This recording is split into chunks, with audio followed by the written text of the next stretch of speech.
अगली सरकार आप कमल की बनाएंगे? जरा जोर से बोलिए, बनाएंगे? ममता सरकार को उखाड़ कर फेंकेंगे? मोदी जी के नेतृत्व में भाजपा सरकार बनाएंगे? दोस्तों नमस्कार। दोस्तों, आवाज भी सुनी आपने और चेहरा भी देखा आपने। यह आवाज और यह चेहरा देश के गृह मंत्री का है, जो बीते 18 दिनों से खामोश है। 18 दिनों पहले यह चेहरा और आवाज जब सारे देश ने सुना था, तब वो पश्चिम बंगाल की जमीन थी। चुनाव की मुनादी हो रही थी। आखिरी चुनाव प्रचार का दिन था 27 अप्रैल।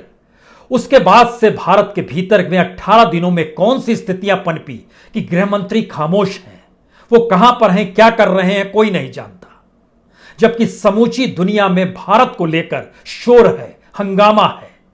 दुनिया के कई देश भारत की तरफ हाथ बटाने के लिए उठे हैं, लेकिन भारत के गृह मंत्री इस दौर में कहीं नजर नहीं आते।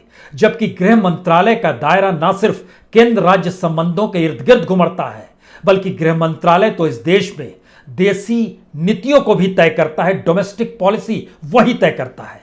इतना ही नहीं, इस देश के भीतर में डिजास्टर मैनेजमेंट भी उसी के हाथ में है। लेकिन कहां पर है देश के गृह मंत्री और प्रधानमंत्री? इस दौर में नजर भी आए तो किसान सम्मान निधि की राशि बांटते हुए नजर आए। 4 महीने के 2000 रुपए, यानी प्रतिदिन 16 रुपए 66 पैसे, जिसमें कफन का एक टुकड़ा भी नहीं मिल पाएगा।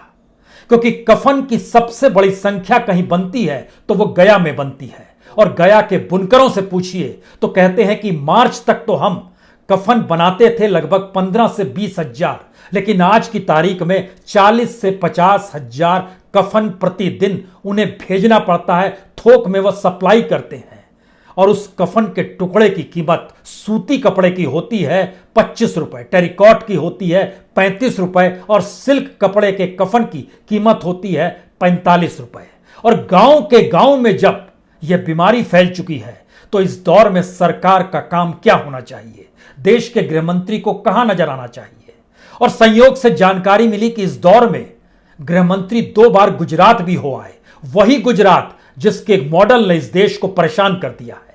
क्योंकि गुजरात के भीतर जितने भी डेथ सर्टिफिकेट जारी किए गए, उसकी तुलना में औंस भर भी सरकारी आंकड़ा नहीं कह पाया कि इतनी मौतें हुई हैं।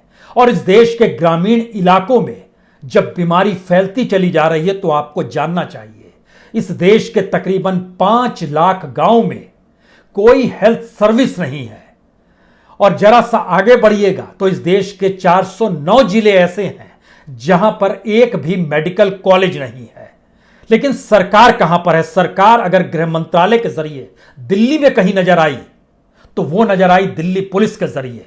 और दिल्ली पुलिस भी उन्हीं हाथों में बेड़ियां लगाने पहुंच गई जो हाथ मदद के लिए उठे, जो इस देश के भीतर में दिल्ली के भीतर से लोगों को सहयोग दे रहे हैं। कोई वेंटिलेटर दिला दे रहा है, कोई बेड उपलब्ध करा दे रहा है, कोई ऑक्सीजन सिलेंडर दे रहा है।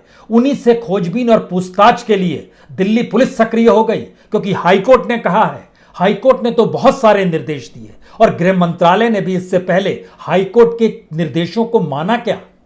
इन सारे सवालों के बीच में सबसे बड़ा सवाल यह है कि इस देश के भीतर में क्या ऐसी परिस्थिति वाकई आ गई है जो मदद करेंगे, उन्हें कटघरे में खड़ा किया जाएगा? बीवी श्रीनिवास यूथ कांग्रेस के अध्यक्ष हैं। कर्नाटक के शिमोगा से आते हैं, वही शिमोगा जहां से येदियुरप्पा आते हैं, जो कि कर्नाटक के मुख्यमंत्री हैं।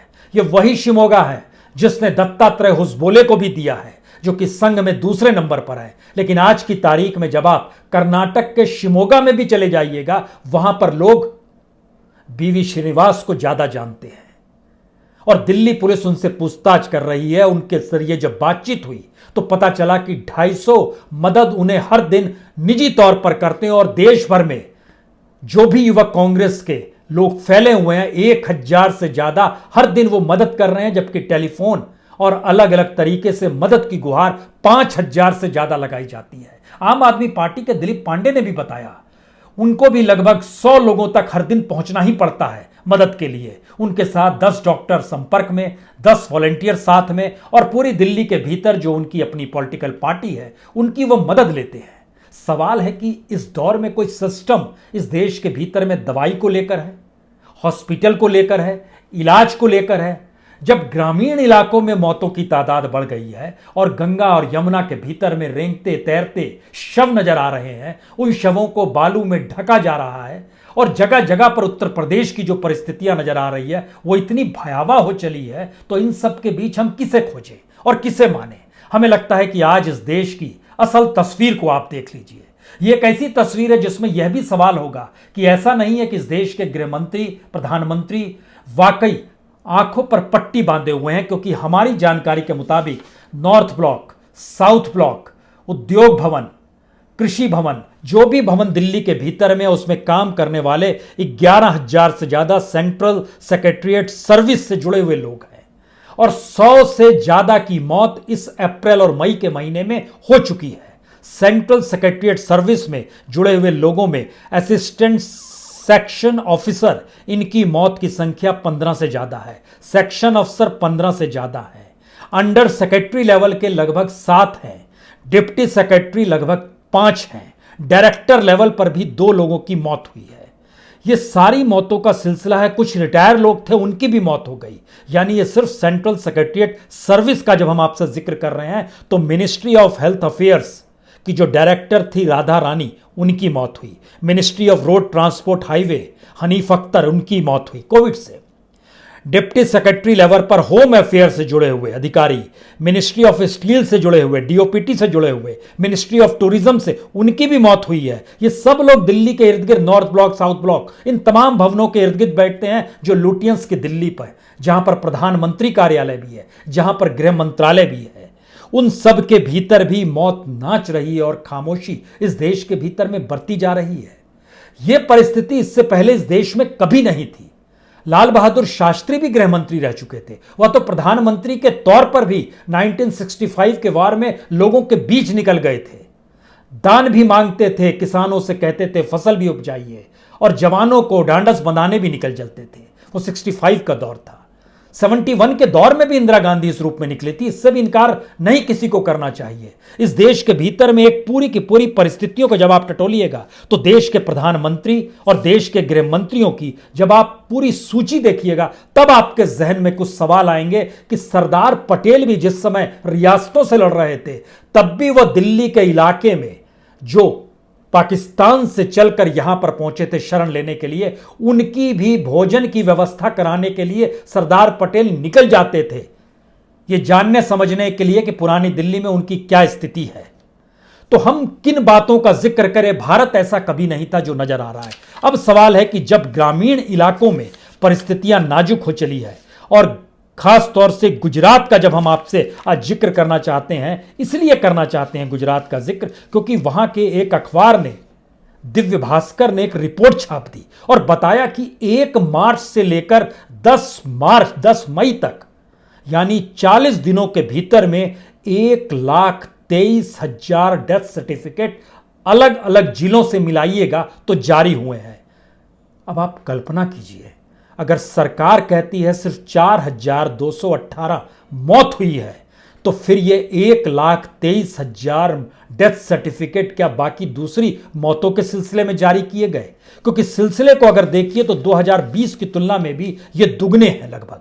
2020 में भी 1 मार्च से 10 मई तक 58,000 डेथ सर्टिफिकेट जारी हुए थे, लेकिन इस साल 1,23,000। जैसे राजकोट में देखिए 10,873 डेथ सर्टिफिकेट जारी हुए, गवर्नमेंट ने कहा सिर्फ 288 लोग मरे हैं। भावनगर में 4,158 डेथ सर्टिफिकेट जारी हुए, गवर्नमेंट ने कहा सिर्फ 134 लोग मरे हैं। अहमदाबाद में 2,126 लोगों की संख्या पिछली साल की तुलना में बढ़ गई। इस बार लगभग 13,593 लोग मरे हैं और सरकार की तरफ से कहा गया 2,000 लोगों की मौत हुई है। सूरत के भीतर में 8,851 डेथ सर्टिफिकेट जारी हुए, सरकार ने कहा 1,074 मौत हुई है।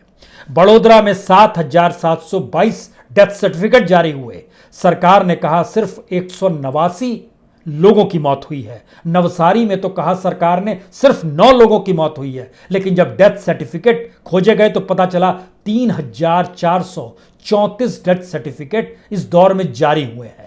अमरेली में सिर्फ 36 लोगों की मौत दिखाई गई इस दौर में, डेथ सर्टिफिकेट 5,449। ग्रामीण जामनगर के इलाके में 341 लोगों की मौत सरकार ने दिखाई। 4,894 डेथ सर्टिफिकेट जारी हुए हैं। मेहसाणा इलाके में 134 लोगों की मौत सरकार ने दिखाई। 3,150 डेथ सर्टिफिकेट जारी हुए। अब आप कल्पना शुरू कीजिए कि अगर यह परिस्थिति देश के अब ग्रामीण इलाकों में चलेगी और गुजरात मॉडल अगर चीजों को छुपा रहा है और ऐसी परिस्थितियां पैदा कर रहा है जहां पर दिल्ली के भीतर में भी सरकार जानकारी नहीं दे पा रही है, जो कि स्टाफ सिलेक्शन जो वहां की अपनी जो ऑर्गेनाइजेशन क्रिएट की है सेंट्रल सेक्रेटरीट सर्विस वालों ने, उन्होंने लेटर लिखा डीओपीटी मंत्री जितेंद्र सिंह जी को और जानकारी दी कि जब डिजिटल इंडिया है और सारे दफ्तर डिजिटली जुड़े हुए हैं तो 100% घर से काम क्यों नहीं हो सकता है। सिर्फ 2 मंत्रालय को छोड़ दीजिए, एक रक्षा मंत्रालय और दूसरा गृह मंत्रालय, क्योंकि डिजिटल और इंटरनेट की दुनिया में हैक की भी स्थिति होती है, तो इन दोनों को छोड़ दीजिए। लेकिन बाकी मंत्रालयों से जुड़े हुए जो लगभग मौत की तादाद वहां पर 87 है, वो घर से काम क्यों नहीं कर सकते थे जब आप डिजिटल इंडिया की तरफ बढ़ चुके हैं तब। लेकिन कोई जवाब उस रूप में आया नहीं। सिर्फ इतना कहा गया कि कल यानी परसों यानी सोमवार के दिन राष्ट्रपति भवन में वैक्सीनेशन कार्यक्रम रखा हुआ है, सब आकर वहां पर वैक्सीनेशन करा सकते हैं। यह काम सोमवार और मंगलवार के दिन होगा। यह स्थिति में हमको लगता है अगर हम आपको यह बताएं कि ग्रामीण इलाकों में जब यह चीजें फैल गई है तो उत्तर प्रदेश के भीतर में तकरीबन 56,000 गांव हैं। इन 56,000 गांव में जो गंगा किनारे अगर आप जब घूमना शुरू कीजिएगा तो 27 जिले हैं। इन 27 जिलों के भीतर में लगभग जो गांव की परिस्थिति है वो लगभग 22,000 गांव ऐसे आते हैं जो गंगा से कहीं ना कहीं उनके रिश्ते हैं। और वहां की रिपोर्ट्स जब ये बतला रही है कि लगभग 1,100 किलोमीटर तक गंगा के इस 27 जिलों को घेरते हुए और लगभग 20-25 हजार गांव से निकलती है, तो वहां पर जब मौत का तांडव है, मौत की परिस्थितियां हैं, शव तैरते हुए नजर आ रहे हैं, चाहे वो कानपुर का शेरचरी घाट हो, चाहे कन्नौज का महादेवी गंगा घाट हो, चाहे उन्नाव का शुक्लागंज घाट हो, चाहे बक्सर घाट हो, चंदौली का बड़ोदरा गांव का घाट हो, सूजाबाद इलाका बनारस का जहां का इलाका है, इन तमाम जगहों पर जब आप देखना शुरू कीजिएगा तो आपको जब इतनी बड़ी तादाद में ग्रामीण इलाकों में मौत हो चली है तो फिर इन गांवों के भीतर में क्या स्थिति है आज यह भी जान लीजिए। यह इसलिए जानने की जरूरत है कि इस देश के भीतर में ग्रामीण इलाकों में खबर दिल्ली तक नहीं पहुंचेगी कितनी बड़ी संख्या में मौत हो गई। यह जानकारी वाकई नहीं आएगी क्योंकि वहां पर हेल्थ सिस्टम ही नहीं है। हमने जब सरकार की तमाम रिपोर्ट्स को परखना शुरू किया और खास तौर से रूरल हेल्थ सिस्टम के जो सर्वे होता है बरस दर बरस निकलता, जब उसे परखना शुरू किया तो आप हैरत में आ जाएंगे। इस देश के भीतर में कुल गांव 6,74,369 है और इस देश के भीतर में जो हेल्थ सब सेंटर्स हैं, जो प्राइमरी हेल्थ सेंटर है, जो कम्युनिटी हेल्थ सेंटर है, इन तीनों को भी अगर मिला दीजिएगा तो भी इनकी संख्या 1,88,597 होती है। यानी इस देश के भीतर में 4,75,772 गांवों में कोई मेडिकल सुविधा नहीं है। इस देश के भीतर में सबसे ज्यादा हेल्थ सब सेंटर हैं, इनकी संख्या तकरीबन 1,56,231 है। अब आप कल्पना करने की शुरुआत कीजिए कि अगर 1,56,231 health centre, primary health centre 26,901 और कम्युनिटी हेल्थ सेंटर 5,465, अगर इनको तमाम गांव में बिखरा दीजिए, जो कि ऐसा है नहीं, कुछ जगहों पर एक साथ आपको हेल्थ सेंटर भी नजर आ जाएगा और कम्युनिटी सेंटर भी नजर आ जाएगा, लेकिन फैला दीजिए। अब इस देश के सिर्फ 1,88,597 गांव तक ही यह परिस्थिति है। तो हम दोबारा लौटते हैं इस सरकार को लेकर। इस सरकार ने किया क्या है, क्योंकि सबसे निचले स्तर पर होता है हेल्थ सब सेंटर, और हेल्थ सब सेंटर की संख्या जब मोदी सत्ता में आई थी उस वक्त इस देश के भीतर में 1,53,000 थे। आज की तादाद में यह सिर्फ 3,000 बढ़े हैं, 1,56,000 हो गए।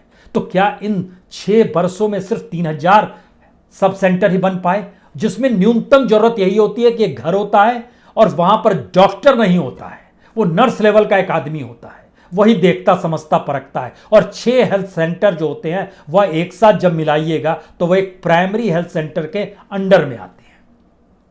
जिसकी संख्या इस देश में 2014-15 में 25,308 थी, आज की तारीख में बढ़कर वह 26,901 हुई है।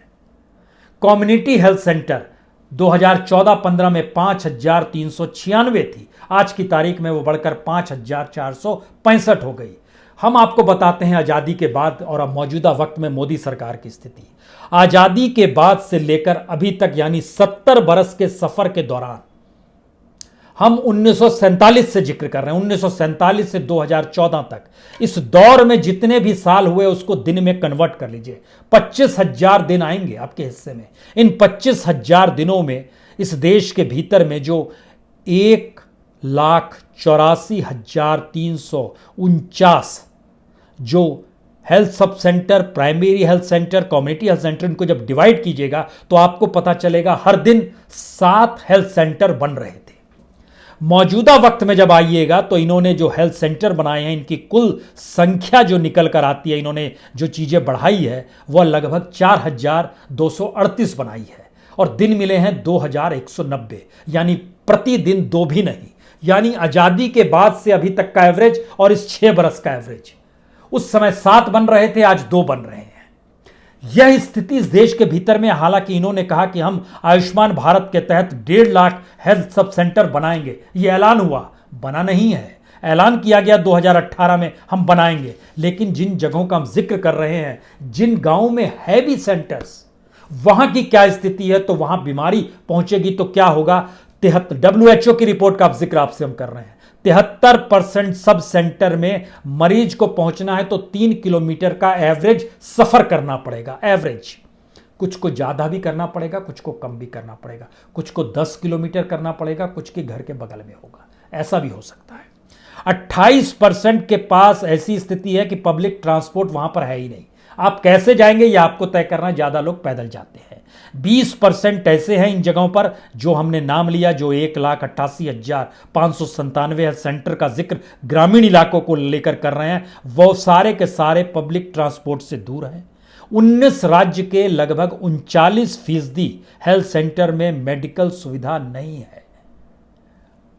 एब्सेंट है डॉक्टर, एब्सेंट है सारी चीजें।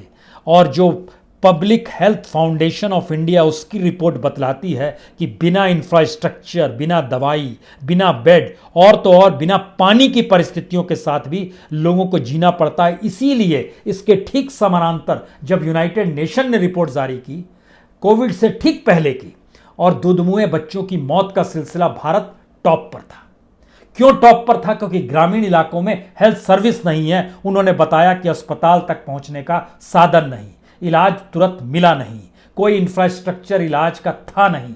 इसीलिए 7,21,000 दूधमुहे बच्चों ने कोविड से ठीक पहले के बरस में, जो 2018-19 का साल था, उसमें दम तोड़ दिया। यह इस देश के ग्रामीण परिस्थितियों की हालात है। अब सवाल है कि इसमें केंद्र से जब आप अपने इर्द गिर्द जो नौकरशाह हैं उनकी मौतें हो रही हैं, आप नहीं जान पाए। आप ये नहीं जान पाए कि डॉक्टर्स की तादाद, जो IMA ने रिपोर्ट जारी की, उसने जानकारी दी कि हमारे लगभग 1,000 के लगभग डॉक्टरों की मौत हो गई है पहले और दूसरी लहर के बीच में। बैंकर्स, इस देश के भीतर जो बैंकर्स काम करते हैं, जो सरकार की जो डायरेक्ट बेनिफिट स्कीम है ना, ट्रांसफर जिसको किया गया किसानों को भी, वह भी बैंकर्स ही करते हैं। 1200 बैंकर्स की मौत हुई है इसी दौर में। इसी अप्रैल और मई के दौर का हिस्से का हम आपसे जिक्र कर रहे हैं। उनके एसोसिएशन ने यह जानकारी दी। अब आप जरा सोचने की कोशिश कीजिए, जब एक ऐसी परिस्थिति समूचे देश के भीतर में है, तब उसमें अगला सवाल आएगा कि हम आने वाले वक्त में लड़ेंगे कैसे और इसका सामना करेंगे कैसे। और इसको लेकर जब हमने सोचना शुरू किया कि क्या वाकई, तो हमें पता चला कि इस देश के भीतर में जो पूरे 718 जिले हैं, उन 718 जिलों में से 409 जिलों में तो एक भी मेडिकल कॉलेज तक नहीं है। यानी डॉक्टर निकलेंगे कहां से? इस देश के सिर्फ 5 राज्यों को अगर मिला दीजिएगा तो 50% वहीं से डॉक्टर निकलते हैं। वहीं पर मेडिकल कॉलेजों की संख्या है, वहीं सब कुछ है। आप कहेंगे वो कौन है, यह भी बता दीजिए।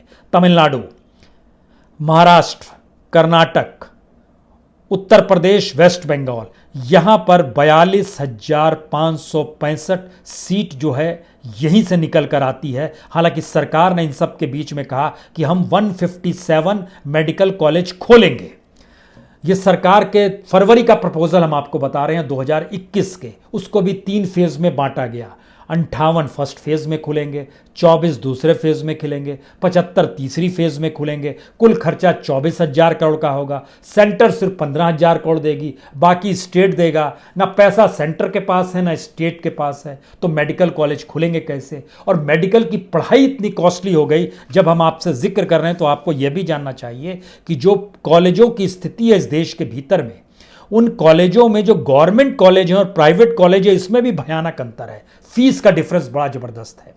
275 गवर्नमेंट कॉलेज है, 287 प्राइवेट कॉलेज है। कुल मिलाकर 84,649 डॉक्टर्स की सीट होती है, जो पूरी नहीं भर पाती है, क्योंकि इस देश के भीतर में फीस दे पाने की स्थिति में भी यहां के बच्चे और उनके मां बाप नहीं हैं। हम कौन सी लड़ाई किससे लड़ने वाले हैं, सोच समझकर कि ये महामारी आने वाले वक्त में कंटिन्यू करेगी, जिसे सरकार बोलने से हिचकती नहीं है। और प्रधानमंत्री ने यह भी कहा, मैं भी आपके दुख में शरीक हूं। सवाल यह था कि जब वह डिजिटल तौर पे भाषण दे रहे थे, किसानों को 2,000 रुपए दे रहे थे, तो उनको किसी ने क्यों नहीं बताया कि 2,000 रुपए में कितने कफन आएंगे? और किसानों की मौत इस दौर में, गांव के भीतर किसान मजदूरों की जो मौत हो रही है, वह इस 2,000 रुपए पर भी भारी पड़ जाएगी। क्यों किसी ने नहीं बताया? और अगर नहीं बताया तो इनका दुख और शमशान घाट में कतार लगाए हुए लोगों का दुख, क्या इन दोनों को एक साथ देखा जा सकता है? ये तमाम परिस्थितियां इस देश के भीतर में सवाल खड़ा करेगी। और ये सवाल इतने भयावह हैं, जो विभाजन के वक्त इस देश में 2 जून की रोटी, 1961 वार और 65 के वार के समय इस देश के भीतर की आर्थिक सामाजिक परिस्थिति, उनके साथ खड़ा होने की हिम्मत उस वक्त के गृह मंत्री और प्रधानमंत्री दोनों में थी। लेकिन आपने सार्वजनिक तौर पर इस दौर में प्रधानमंत्री को नहीं देखा, स्क्रीन पर जरूर देखा। गृह मंत्री तो गायब हैं, गृह मंत्री कहीं नजर नहीं आते हैं। जब इन चीजों का जिक्र करते हैं तब यह सवाल वाजिब हो जाता है कि इस देश के भीतर में कोई सिस्टम काम कर रहा है या नहीं। शमशान घाट में जगह मिले, इसका कुछ आपने डिसीजन लिया कि नहीं लिया? मेडिसिन मिल जाए, शहर के भीतर में रेमडेसिविर नहीं मिल रहा है तो गांव में पैरासीटामोल नहीं मिलता है। और आपको यह भी जानकर हैरत होगी, पैरासीटामोल का एक टैबलेट 10 रुपए में मिलता है गांव में, जबकि दिल्ली जैसी जगह में 10 से 15 रुपए में वो एक पत्ती मिलती है जिसमें 10 टैबलेट होते हैं। अब आप कल्पना शुरू कीजिए कि जो भी दवाई उपलब्ध होनी चाहिए, जो न्यूनतम जरूरत, पैरासीटामोल, क्रोसिन हम कह रहे हैं, 10 रुपए में एक टैबलेट ग्रामीण इलाकों में मिल रहा है। क्योंकि ये जानकारी आई कि इस टैबलेट को खाते रहिए, जिससे कुछ चीजें ठीक रहेंगी, आपको फीवर नहीं होगा, फीवर होगा तो उससे बचिएगा, बॉडी एक कम होगा। और यही दवाई एकमात्र है जो कि साइड इफेक्ट्स नहीं करेगी।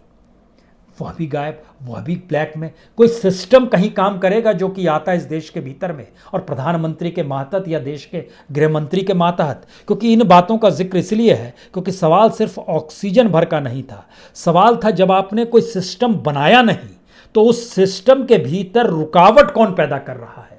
जो मदद कर रहे हैं वो रुकावट पैदा नहीं कर रहे हैं, वो कि सहयोग कर रहे हैं। क्योंकि आपके हिसाब से सारे अस्पताल इस वक्त आपके कब्जे में होने चाहिए, क्योंकि जिस तरीके से लोगों को अपने हाथ से पैसा देने को मजबूर, एक्सटॉर्शन कहिए, महाराष्ट्र सरकार ने यह प्रयास किया है। सारे हॉस्पिटल्स अब गवर्नमेंट अपने पास ले लेगी। सेंट्रल गवर्नमेंट यह ऐलान क्यों नहीं कर सकती है कि सारे हॉस्पिटल्स उसके पास रहेंगे? क्योंकि आज की तारीख में 5 लाख से 25 लाख तक आपको देने पड़ेंगे प्राइवेट हॉस्पिटल में अगर आपको इलाज कराना। और यह पैसा देने के लिए आप पीएफ से पैसा निकालेंगे, आप सोने गहने बेचेंगे, आप कर्ज लेंगे, आपके पास जो भी जहां पर होगा घर बेच देंगे जान बचाने के लिए। ये सारी परिस्थितियां इस देश के भीतर में हो रही है।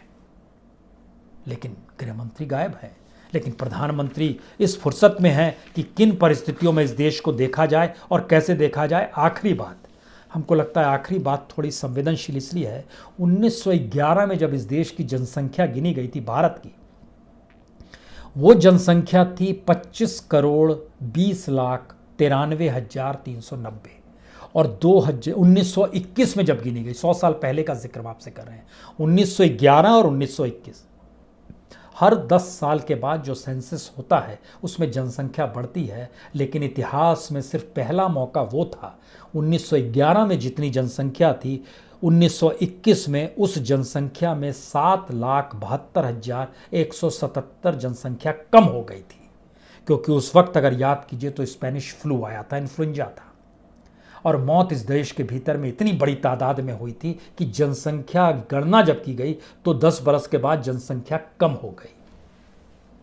जो स्थिति इस देश के भीतर में है, 2021 की जनसंख्या कहीं 2011 के नीचे तो नहीं चली जाएगी? यह एक डराने वाला सवाल है। बहुत बहुत शुक्रिया, बहुत बहुत शुक्रिया।